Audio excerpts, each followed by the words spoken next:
Hi hello guys, இன்னைக்கு ஒரு banana milk toast தான் பார்க்க போகிறோம்.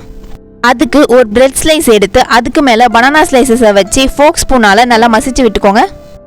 அதுக்கு மேலே ஒரு பிரெட் வச்சு மறுபடியும் பனானா ஸ்லைசஸ் வச்சு மசிச்சு விட்டு இன்னொரு பிரெட் வச்சு க்ளோஸ் பண்ணி எடுத்துக்கோங்க.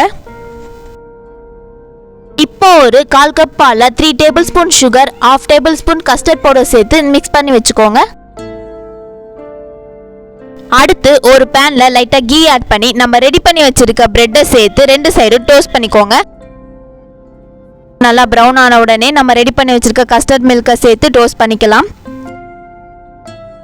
இப்போ இன்னொரு சைடு திருப்பி விட்டு மிச்சம் இருக்க பாலையும் கொஞ்சம் கொஞ்சமா சேர்த்து 2 சைடும் திருப்பி விட்டு டோஸ்ட் பண்ணி எடுத்துக்கோங்க. அவ்வளோதான், நம்ம banana milk toast ready. Serve பண்ணிடலாமா? ஓகே, பை காய்ஸ், அடுத்த வீடியோவில் பார்க்கலாம். Thank you all.